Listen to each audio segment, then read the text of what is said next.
Ya, saya tahu judi itu haram, tapi kita harus memikirkan masyarakat kecil. Demi judi saya rela masuk neraka, tapi saya yakin Allah mengerti apa yang saya perbuat. Saya jadi gubernur itu bukan gubernur Golkar. Saya gubernur untuk masyarakat Jakarta. Yang nggak mau masuk sistem, kalau saya tinggal, hilang pasti. Selamat malam, selamat datang di Mata Najwa. Saya Najwa Shihab, tuan rumah Mata Najwa. Jakarta punya Bang Ali, Solo punya Jokowi. Ali Sadikin gubernur Jakarta paling bernyali. Ia menyulap Jakarta dari perkampungan metropolitan sejati, menghadapkan Jakarta sehingga jadi kota seni dan manusiawi. Bang Ali tergerak, ibu kota cuma dibangun dengan anggaran cekak. Ia menggebrak, melegalkan judi dan prostitusi supaya kena pajak. Bang Ali tak sejaman dengan Jokowi, tetapi mereka tipikal pemimpin penuh inovasi dan tak doyan korupsi. Jokowi pindahkan PKL, stop pembangunan mal, dan membangun Solo dengan pendekatan kultural. Itu sebabnya, ia tak perlu keluar dana kampanye sepeser pun, atau terjebak dalam kebijakan yang kontroversial.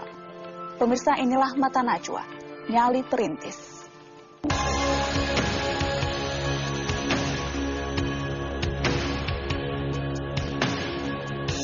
Saya ingin mengutip pidato Bung Karno.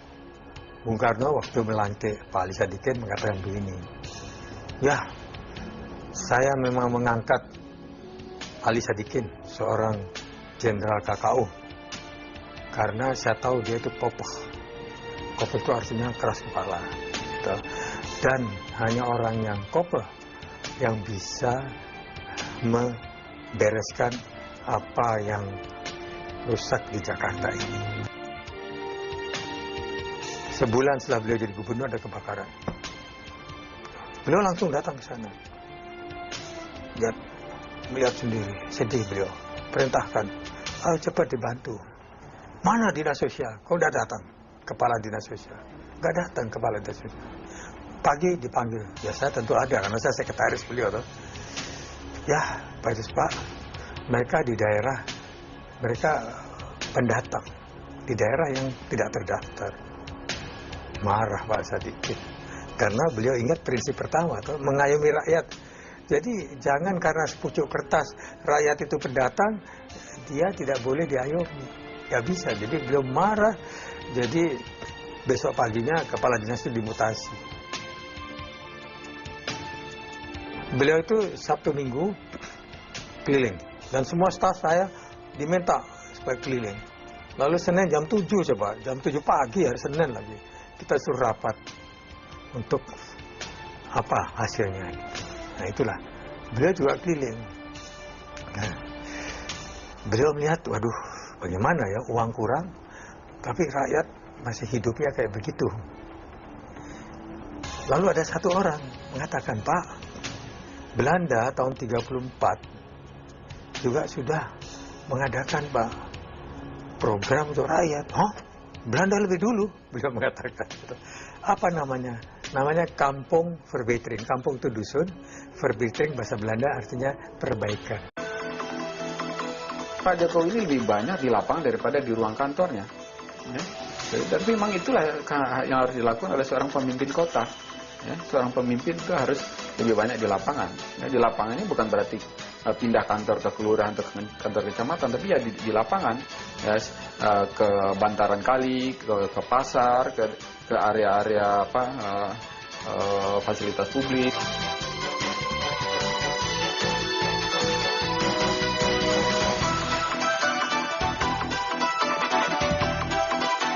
Gaya caranya yang merakyat gitu ya, tidak mau dibebani atau diganggu oleh hal yang bersifat protokoler gitu ya, tidak mau dibebani atau dimanjakan oleh fasilitas yang berlebihan sebagai seorang pejabat, termasuk juga tidak mau dengan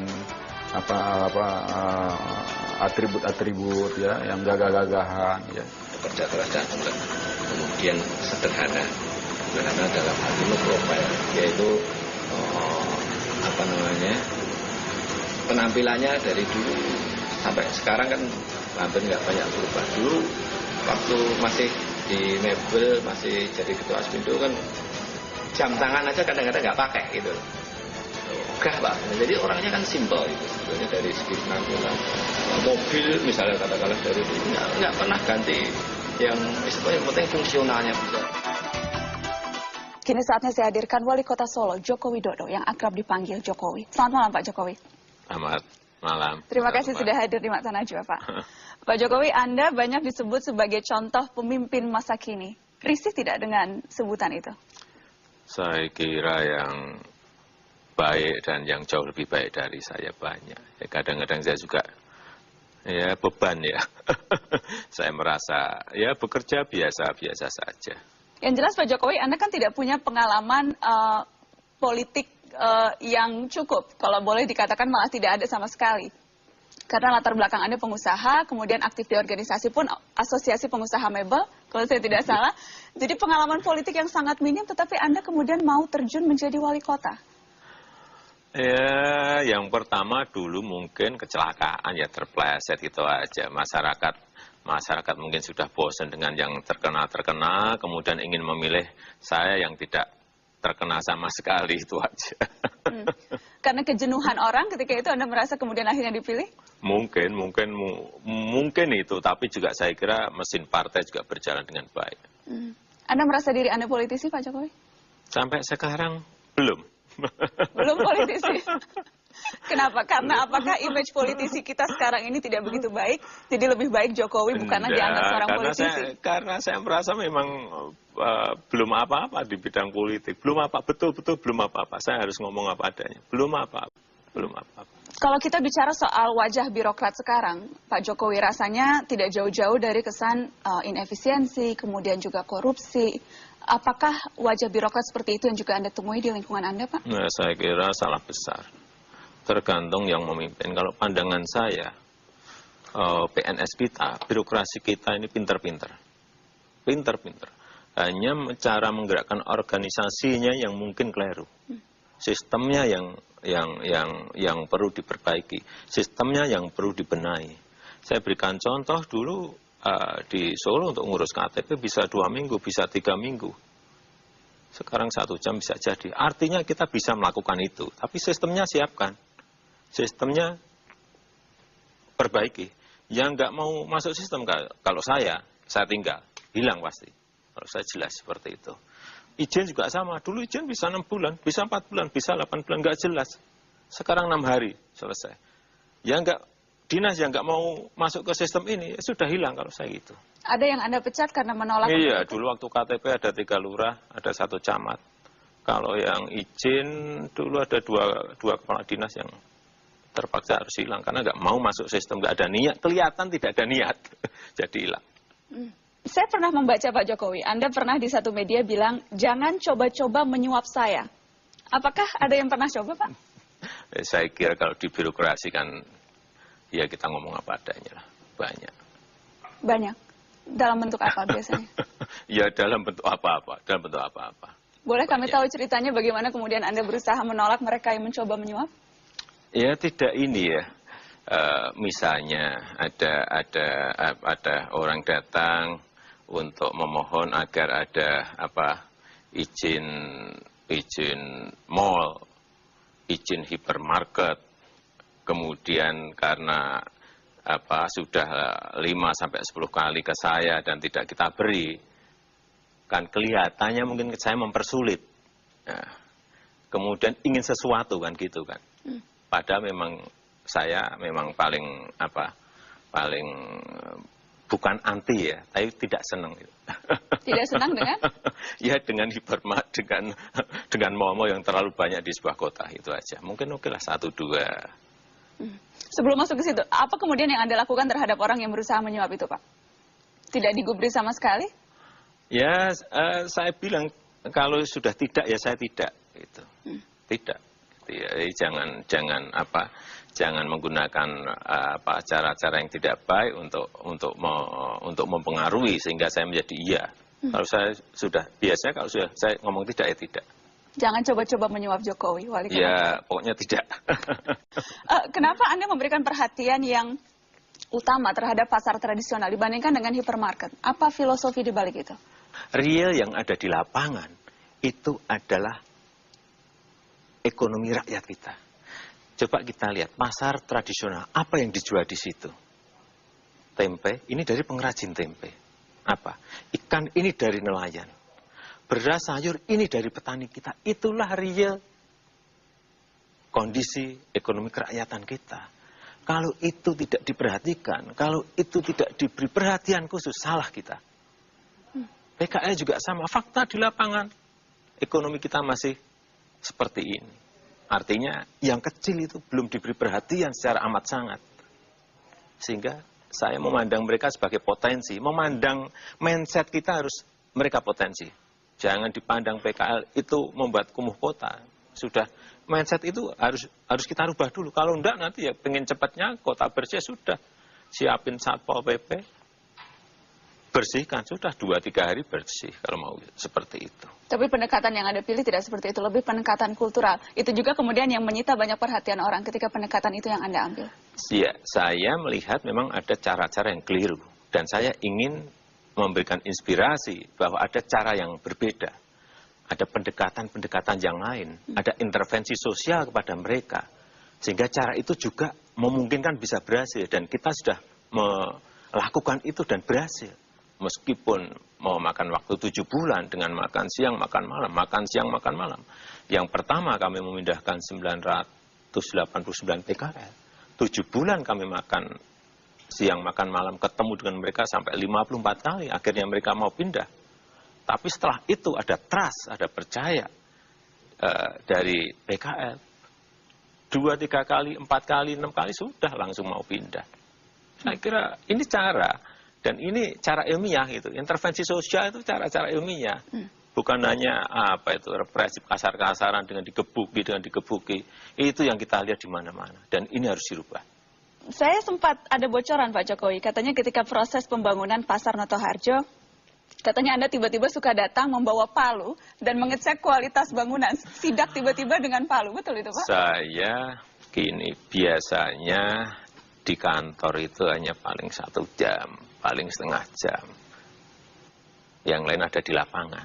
Ya saya pengen mengerjakan sebuah kegiatan, sebuah proyek itu kualitasnya baik lah. Pengen baik. Bahwa kita itu pengen memperlihatkan pada orang bahwa kita bisa melakukan yang terbaik. Pemerintah ini juga bisa membuat gedung yang baik, bisa membuat pasar yang baik, bisa membuat pasar yang manajemennya juga benar gitu. Dan ini yang ingin kita tunjukkan. Wali Kota Solo Jokowi tidak pernah ambil gaji. Kenapa tidak pernah ambil gaji Pak Jokowi? Sudah kaya karena jadi pengusaha atau karena apa?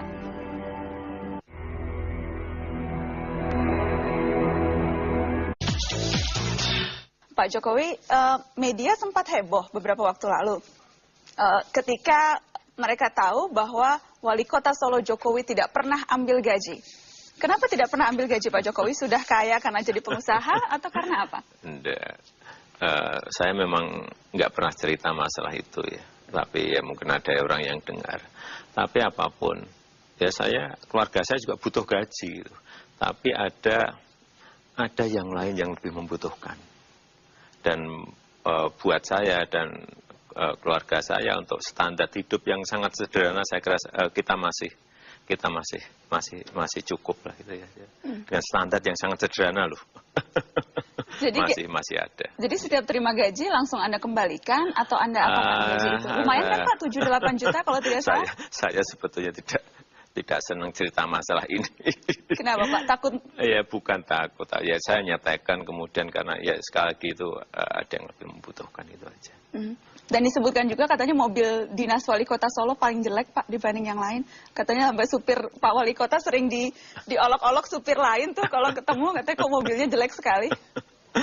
Enggak, mobilnya masih sangat bagus. Mobilnya kan Camry, hanya memang sudah 10 tahun tidak ganti. Mungkin yang lain 2 tahun ganti, setahun ganti. Itu sudah 10 tahun, itu tinggalan dari wali kota yang lama dan saya pakai. Ya pernah mogok 4 kali. Tapi diperbaiki ya enak lagi, saya pakai lagi. Mogok ya perbaiki lagi kan nggak apa-apa. Camry kan juga bagus. Anda tidak merasa hal-hal itu penting, itu hanya sifatnya menurut Anda hanya bungkusan saja, tidak melihat itu sebagai... Saya melihat itu bukan sesuatu yang penting, tapi yang penting buat saya tidak menghambat pekerjaan saya. Dan sampai sekarang nggak pernah menghambat. Pak Jokowi, Apakah betul Anda tidak mengeluarkan uang sepeser pun ketika maju dalam pilkada yang kedua? Ya, kalau dibandingin dengan yang lain-lain ya dapat dikatakan seperti itu, karena memang apa ya? Memang waktu itu sudah kita survei 3 kali, hasilnya 87%. Nah, kenapa saya harus keluar uang, mau cari berapa persen lagi gitu loh. Dan setelah pilkada, kalau dulu yang pilkada pertama dapat 37%, pilkada yang kedua dapat 91%. Jadi di survei ada 87, kemudian waktu pilkadanya dapat 91%. Nah, kenapa saya harus capek-capek itu? Jadi tanpa uang, mengeluarkan uang, dipilih dengan 92%. Apa 91%. Apa artinya itu untuk Anda, Pak? Menunjukkan apa? Ya mungkin apa ya, kepercayaan dan harapan masyarakat yang terlalu sangat tinggi. Kalau saya kemarin sebetulnya hitungan saya sudahlah. Misalnya dapat 65%, ya sudah, ya juga menang saja kok. Apa sih, kenapa harus sampai setinggi itu? Tapi kan saya tidak bisa mereka-reka harus dapat berapa, kan itu kan rakyat yang bebas memilih, memberikan penilaian. Saya ini kan tugasnya bekerja, mau dinilai tidak baik silahkan, mau dinilai jelek ya silahkan. Tugas saya bekerja, itu aja. Pak Jokowi, kalau ada yang menuding Anda akhir-akhir ini pro pengusaha, karena begitu banyak apartemen dan hotel mewah berdiri di Solo. Apa tanggapan Anda atas tudingan itu? Saya kira kita memberikan ruang ya, jangan sampai kita dianggap anti investasi. Kita pengen ramah investasi, tapi yang perlu diberi perhatian oleh pemerintah daerah, itu yang kecil-kecil, yang pasar tradisional, yang PKL, yang usaha-usaha rumah tangga, yang usaha-usaha mikro, ini yang diberi perhatian ruang oleh pemerintah. Kalau yang swasta yang gede-gede itu dibiarin aja, mereka sudah bisa bergerak sendiri. Nggak usah diberi perhatian. Kalau ingin mendirikan hotel di Solo silahkan, tapi juga ada batasannya. Artinya apa? Silahkan hotel dibangun, tapi kita juga mengendalikan. Kalau suatu saat kita nilai sudah over, ya stop dulu. Kita hanya seperti itu. Kalau tidak kita kendalikan, di Solo ini ada yang sudah mengajukan ke saya mungkin lebih dari 10 mall. Dan baru kita beri izin 1. Anda sangat selektif memberikan izin mall. Iya, kemudian yang apa itu, supermarket kecil-kecil itu yang mengajukan 80 2 tahun yang lalu, tahun kemarin ada lagi mengajukan 40. Baru ini juga mengajukan lagi 10, tapi saya bilang stop, nggak ada itu. Yang dulu sudah terlanjur okelah 12, tapi yang di kota yang lain bisa 80, 100, di Solo 12 itu cukup aja sudah. Ini saya kira fungsi pemerintah mengendalikan, bukan anti. Enggak, kita kalau nanti dicap anti investasi repot. Apalagi Anda latar belakangnya pengusaha juga ya Pak. Jangan sampai dicap anti pengusaha. Atau malah justru pro pengusaha tapi berbungkus yang lain. Ya pro pengusaha, tapi pengusaha yang kecil-kecil itu aja. Apa rencana Anda setelah tidak lagi menjadi wali kota Pak Jokowi? Karena bisik-bisiknya banyak yang ingin melamar Anda untuk menduduki jabatan politis yang lain seperti gubernur katakanlah. Kalau saya ya setelah nggak jadi wali kota ya kembali jadi tukang kayu, ke pabrik jadi tukang kayu gitu aja. Anda tidak punya ambisi politik yang lain? Pengen saya itu aja, pengen saja jadi tukang kayu sudah, lebih dari cukup. Baik, kalau kemudian diminta untuk memberikan satu resep atau satu kunci yang bisa dibagi kepada orang-orang yang memang ingin memimpin dengan hati, apa itu Pak Jokowi? Jangan punya kepentingan. Itu aja. Jangan punya kepentingan. Kepentingan ya hanya untuk rakyatnya, untuk masyarakatnya, itu.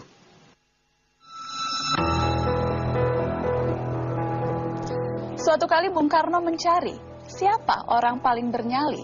Tersebutlah Bang Ali, sosok gubernur Jakarta yang bertangan besi dengan gebrakan di sana-sini. Jauh kemudian, di lain penggalan zaman, Jokowi muncul sebagai pemimpin Surakarta yang menyejukkan.